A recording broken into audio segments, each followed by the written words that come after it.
تعالیٰ نبی محمد صلی اللہ علیہ وسلم فرماتے ہیں. محترم بزرگوں دوستو، اتنی عظیم کتاب، اتنی بڑی کتاب اور اتنی مقدس کتاب کیسے آیا؟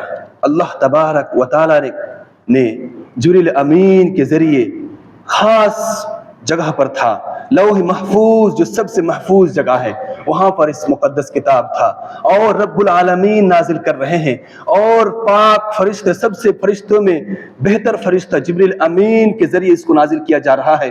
دنیا کے اندر سب سے مخلوق میں یعنی کہ سب سے اچھے آدمی اور امام الانبیاء آخر نبی محمد صلی اللہ علیہ وسلم پر نازل کیا جا رہا ہے، اور یہ کلام ڈائریکٹ اللہ کا ہے. یعنی اس کے اندر کچھ بات تو ہے، اس کے اندر کچھ بات تو ہے.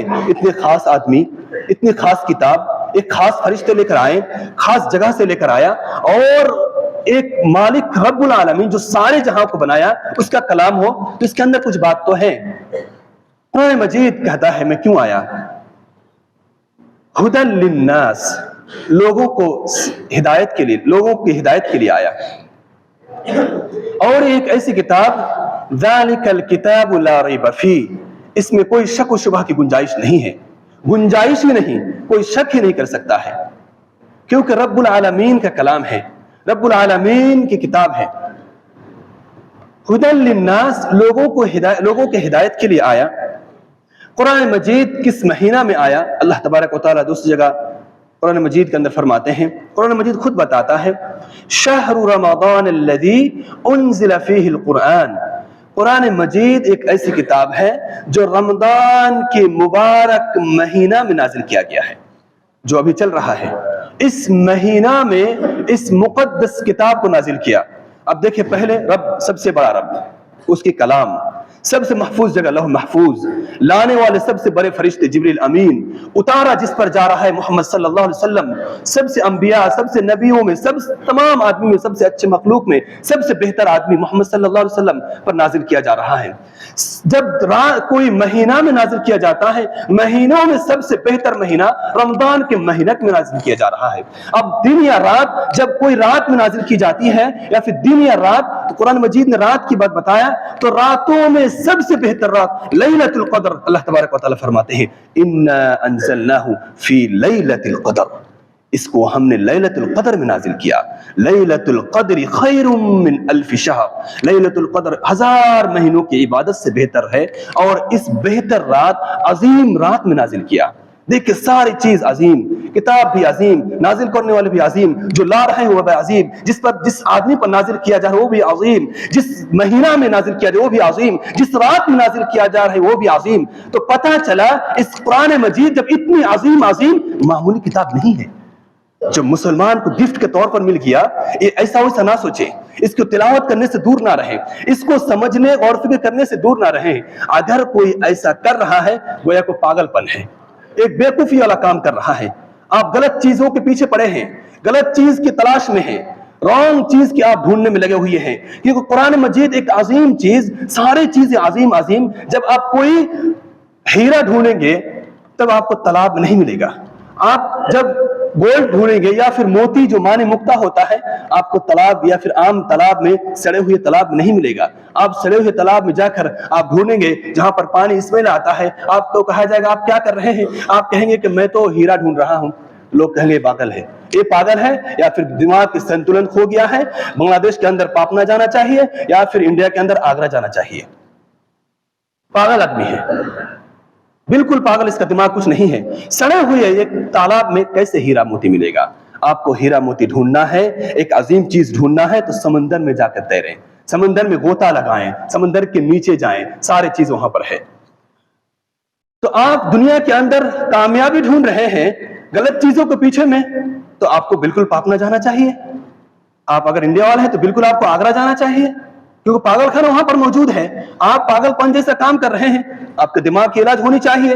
اگر آپ کو صحیح چیز ڈھونڈنی ہے تو صحیح جگہ پر قرآن مجید کی تلاوت کریں، قرآن مجید پر غور و فکر کریں، قرآن مجید کو سیکھیں، سکھائیں، دوسروں کو سکھانے کی کوشش کریں، اور اس کے اندر کامیابی ڈھونڈیں. انشاءاللہ ایک دن کامیابی ملے گی، آپ کو انشاءاللہ ملے گی. یہ قرآن مجید خود بتاتا ہے. محترم بزرگوں دوستو، اللہ تبارک و تعالیٰ نے قرآن مجید کے اندر فرماتا ہے کہ قرآن مجید کے غور و فکر اور اس کو پڑھنے کے کام مومن لوگ ہی کرتے ہیں. اور جب مومن کے سامنے کوئی بات قرآن مجید کی تلاوت کی جاتی ہے اس کو اچھا لگتا ہے. اللہ تبارک و تعالیٰ فرماتے ہیں انما المؤمنون الذين اذا ذكر الله وجلت قلوبهم واذا تليت عليهم آياته زادتهم ایمانا وعلى ربهم يتوکلون.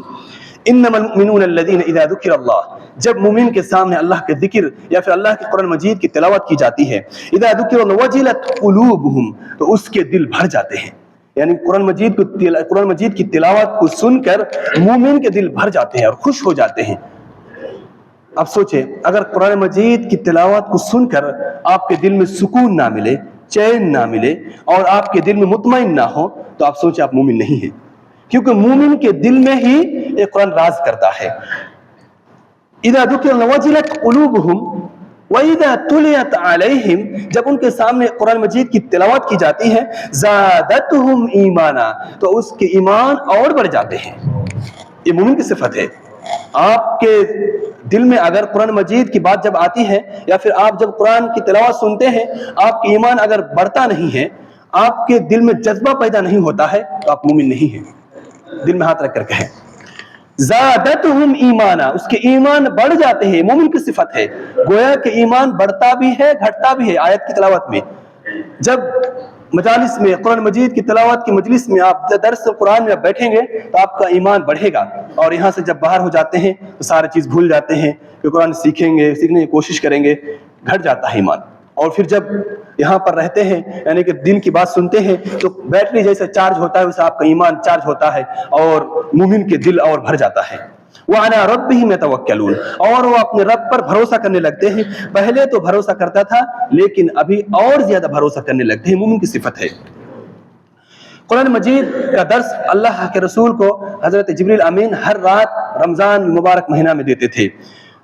فی کل لیلۃ مبارکۃ فیدارسہ القرآن، نبی صلی اللہ علیہ وسلم فرماتے ہیں کہ ہر رات یعنی کہ رمضان المبارک مہینے کے ہر رات میں جبریل امین آتے اور آپ صلی اللہ علیہ وسلم قرآن مجید سناتے اور خود بھی سنتے اور درس دیتے قرآن مجید کی. اللہ کے رسول صلی اللہ علیہ وسلم نے فرمایا قرآن مجید کی کیا فضیلت ہے. من قرأ حرفا من کتاب اللہ فلہ بہ حسنہ والحسنۃ بعشر امثالها، کہ جو شخص نے قرآن مجید کا ایک حرف پڑھا، من قرأ حرف من کتاب اللہ یعنی کہ اللہ کی کتاب میں سے ایک حرف کسی نے پڑھا، فلہ بہ حسنہ، تو اس کے لیے ایک نیکی ہے، والحسنۃ بعشر امثالها، اور وہ ایک نیکی 10 نیکی کے برابر ہے. گویا کہ آپ اگر ایک حرف پڑھ رہے ہیں تو آپ کو 10 نیکی مل رہا ہے. الف لام میم، آپ یہ نہ سوچیں ایک حرف ہے. آپ صلی اللہ علیہ وسلم فرماتے ہیں بلکہ الف حرف لام حرف و میم حرف. الف ایک حرف ہے، لام ایک حرف ہے، میم ایک حرف ہے. آپ الف لام میم ایک زبان پہ لا رہے ہیں تو آپ کو 30 نیکی مل گیا. سورۃ الفاتحہ میں کتنے حرف ہیں آپ گنے؟ ہر حرف میں آپ کو 10 نیکیاں ملتا ہے. لیکن رمضان میں کتنا نیکی ملے گا اللہ تبارک و تعالیٰ نے نہیں بتایا، بغیر حساب ملے گا. گویا کہ آپ قرآن مجید جب ایک بار عام مہینہ میں ختم دے رہے ہیں تو ایک ختم 10 ختم کے برابر، میں 10 ثواب مل گیا 10 گنا. لیکن رمضان میں 100 سے 10 سے 100 100 سے 700 اور اللہ چاہے تو اس سے بغیر حساب دیتا ہے. یعنی کہ آپ قرآن مجید کا ختم اگر رمضان میں کر رہے ہیں تو آپ ہزاروں نہیں لاکھوں ملین بار ختم کر چکے ہیں، یعنی اتنا برابر آپ کو ثواب مل گیا. تو کتنی عظیم کتاب ہے. پھر بھی اس سے بہت سارے لوگ دور رہتے ہیں، سیکھنے کی کوشش نہیں کرتے ہیں. تو آپ کیا کہیں گے؟ پاگل کہیں گے یا پھر آپ عقل مند کہیں گے؟ آپ کہیں. اللہ کے رسول صلی اللہ علیہ وسلم فرماتے ہیں سیام اور قرآن اللہ کے ساتھ جھگڑا کرے گا اور شفاعت کرے گا، سفارش کرے گا. سفارش الصيام والقرآن يشفعان للعبد يوم القيامة يقول الصيام اے ربی منعته الطعام والشہوات. سیام یعنی روزہ اور قرآن اللہ کے پاس سفارش کرے گا، کہے گا اے اللہ، یقول الصیام اے ربی اے اللہ منعته الطعام والشہوات، میں نے اسے دن بھر بن نہاری، میں نے اسے دن بھر کھانے سے پینے سے اور شہواتی زندگی سے دور رکھا تھا. دن بھر روزہ رکھا، نہیں کھایا، جیب میں پیسہ تھا نہیں کھایا، سامنے پانی موجود ہے پیاس لگا نہیں پیا، کھانا موجود ہے کھانے کا دل بھی چاہا لیکن آپ کے لیے نہیں کھایا. سارے چیز موجود تھا، پیسہ موجود تھا، کھانا موجود تھا، سامنے موجود تھا، پانی بھی ٹھنڈا موجود تھا، گلا سوکھ رہا تھا، کوئی دیکھ بھی نہیں رہا تھا، گھر کے اندر کھا سکتا تھا، پی سکتا تھا، لیکن اللہ تیرے بندے نے ایسا نہیں کیا۔ اللہ کو سب معلوم ہے۔ کہے گا اچھی بات ہے؟ بولے ہاں اللہ ایسی بات ہے۔ تو کہے گا جاؤ تمہاری بات قبول کرتا ہوں، اور تمہیں جو رکھا یعنی جس نے بھی روزہ رکھا اس کے تمام گناہ معاف کرتا ہوں اور اسے جنت میں دیتا ہوں، اور اس کی سفارش قبول کر لی جائے گی، یعنی صیام کا سفارش قبول کی جائے گی۔ وَيَقُولُ الْقُرْآن، اور قرآن کہے گا مَنَعْتُهُ النَّوْمَ بِاللَّيْلِ، اے اللہ میں نے اسے رات کی نیند سے دور رکھا تھا اور تمام چیزوں سے دور رکھا تھا، فَشَفِّعْنِي فِيهِ، میری سفارش قبول کر، یعنی فَشَفِّعْنِي فِيهِ۔ یہ بندہ جو قرآن مجید کی تلاوت کیا اور اس کے پیچھے پڑا رہا، خود سیکھا، دوسروں کو بھی سکھایا، یا پھر خود سیکھتے رہا اور سیکھنے کی کوشش کرتے رہا، تو میری سفارش قبول کر۔ اس بندے کیسے جہنم میں جا سکتا ہے؟ اس بندے کو جہنم میں نہ دے، میری سفارش قبول کر۔ اللہ تبارک و تعالیٰ قرآن کی بات سنے گا اور اس کی سفارش کو قبول کرے گا، اور وہ بندہ اگر جہنم میں جا بھی رہا تھا، جہنم کے دروازے میں پہنچ بھی گیا ہوا تھا، قرآن مجید آ کر اس کو کھینچ کر جنت میں لے کر جائے گا۔ یہ ہے قرآن مجید کی طاقت۔ بھلے ہی دنیا میں آپ کو محسوس نہ ہو، لیکن ایک دن ایسا آئے گا جو صرف اور صرف قرآن کی ہی بات ہوگی اور قرآن مجید کی طاقت کا اندازہ ہو جائے گا۔ ہمیں فری میں قرآن ملا، کچھ لوگ اس کے پیچھے شہید ہو گئے، کتنے لوگ اس کے پیچھے شہید ہو کر اپنی جان گوا دیے، ساری زندگی اس قرآن کے پیچھے وقف کر دیا۔ کچھ لوگ دیکھیں مدارس میں پڑے ہوئے ہیں اس قرآن کو بچانے کے چکر میں، کچھ لوگ مدارس کی خدمت میں پڑے ہوئے ہیں دیکھ قرآن کو بچانے کے چکر میں۔ آپ اس کو ایرے گیرے نہ سمجھیں، وہ قرآن مجید کی خدمت میں لگے ہوئے ہیں، قرآن مجید کو بچانا چاہتا ہے، اور تمام جگہ سے لوگ جو بچے جب آتے ہیں ان کے پاس اس کو دیکھ بھال کرنے کی کوشش کرتے ہیں۔ تمام آدمی کے پاس جا کر کچھ ایسی چیز لے کر آتا ہے جس سے قرآن مجید کی حفاظت ہو جائے، اور قرآن مجید کی حفاظت میں لگے رہتے ہیں، اس کو معمولی نہ سمجھے۔ کہ قرآن مجید کی حفاظت کا ذمہ ہمارا بھی ہے، اس کو دیکھ بھال کرنا ہمارا بھی ہے۔ ہم مسلمان ہیں، ہمیں قرآن مجید اللہ نے گفٹ کے طور پر دیا، اس کو سیکھنا ہمارا کام ہے، اس کو سکھانا ہمارا کام ہے، جس جگہ پر اس کو تعلیم دی جاتی ہے اس کی حفاظت کرنا